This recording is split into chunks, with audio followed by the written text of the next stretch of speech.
नमस्कार मित्रांनो, मी हेमंत आणि तुम्ही पाहताय धक्काबुक्की। मित्रांनो, आज आपण आपल्या स्टुडिओच्या बाहेर आहोत ग्राउंड रियालिटी चेक करण्यासाठी। कारण युद्धामुळे देशात वेगवेगळ्या गोष्टींवरती, आपल्या जीवनावश्यक गोष्टींवरती बराच मोठा परिणाम होतोय।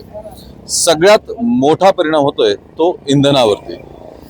आज आपण आहोत छत्रपती संभाजीनगर मधील बीड बायपास रोडवरती। इथे समोरच एक सीएनजी स्टेशन आहे, पण या ठिकाणी आणि विशेष करून ऑटो रिक्षांची जवळपास 1.5 ते 2 किलोमीटर लांब रांग आहे।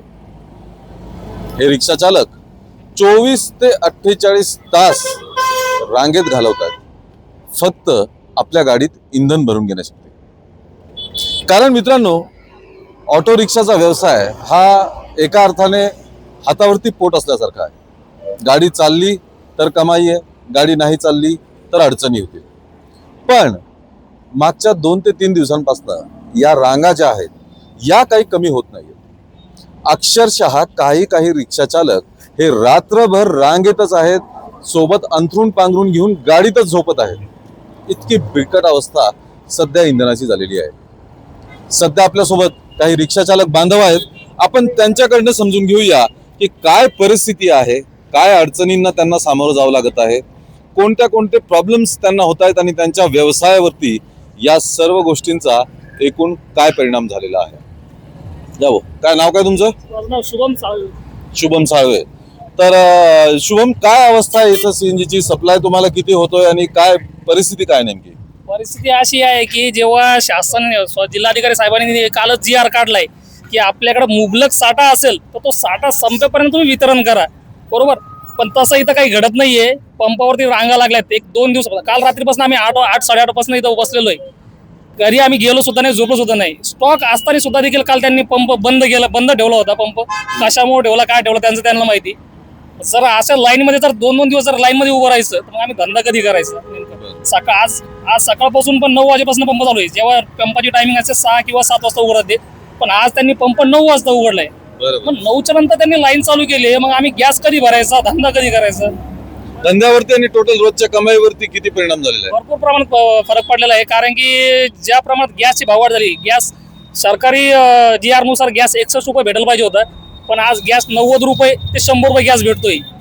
भाडेवाढ झालेली नाहीये मुळात, आणि कस्टमर जे असतात ते काही भाडेवाढ द्यायला पण तयार नाहीयेत। याचा परिणाम आमच्यावर असा होतोय की बाबा 100 रुपयाचा गॅस टाकायचा, 20 किलोमीटर गाडी जाणार, गाडीत गॅस काय टाकायचा आणि पोटाला खायचं काय, असं झालंय। गाडीचे हप्ते आहेत, 2-2 हप्ते, आता गाडीचे हप्ते आले जवळ, गाडीचे हप्ते कुठून भरायचे? काय नाव तुमचं? प्रकाश कांबळे। प्रकाश दादा, तुम्ही कधीपासून रांगेत कधी गॅस मिळाला तुम्हाला? सकाळी 9ला आलेलो सर। सकाळी 9ला आलेलो। बरं 9 वाजेपासून उभा आहे। बरं आणि पुढे ढकलत चालू, कधी लाईन नाही तिचा माहिती नाही। बरं आणि आता भेटतो का नाही गॅस ते बी कळत नाही। कधी बी ते पंप बंद करून टाकतात। दुसरीकडे कुठंच पंप चालू नाही, एकच चालू आहे सध्या पुऱ्या संभाजीनगर मध्ये। कब से लाइन में, कब से? सर हम लाइन में, हम एक दिन मुकाम हो गया हमें। अच्छा। अब हमारे तरफ से आवाज उठाने वाला है। हमारा रिक्शा वालों का सिर्फ आपसे इतना ये थी कि अपील थी कि रिक्शा वाले के लिए कुछ ना कुछ आवाज उठानी चाहिए। तो कब से लाइन में? सुबह 9 बजे से 5 घंटे हुए। 6 घंटे लग रहे थे। 6 घंटे लग रहे। अच्छा। खाना नहीं, कुछ नहीं, नंबर में खड़े हुए। अच्छा। जुम्मे की नमाज, क्या हालत है सब तुम्हारे दोस्तों की? सलग बोलो। नमाज भी जाए हो गया थी, जुम्मा था, अच्छा। नमाज भी नहीं मिली, गाड़ी छोड़ के जा नहीं सकती। तो सुबह 9 बजे से आप 9 बजे से यहाँ पे आए हो? अभी और 1 घंटा लग गया। और 1 घंटा दूर है। 6 घंटे लग रहे हैं, नंबर आने को 6 घंटे लग रहे। आणि कधी पंप बंद होतोय, कधी चालू राहतोय, 11-12 काय प्रॉब्लेम आहे त्याचा? कधी बंद असतो, कधी चालू असतो। तर नंबर लावून रात्री तर आम्ही काही लोक झोपले आमचे कमी रिक्षात। नंतर सकाळी उठून त्यांनी 8 वाजता पंप खोलला, तेव्हा गॅस टाकला, ठीक आहे। आणि आता सकाळपासून आम्ही उपाशी आहे आता, आणि इथं जवळपास हे पण नाही आहे। तर मित्रांनो, हे आपले रिक्षावाले बांधव आहेत छत्रपती संभाजीनगर मधले।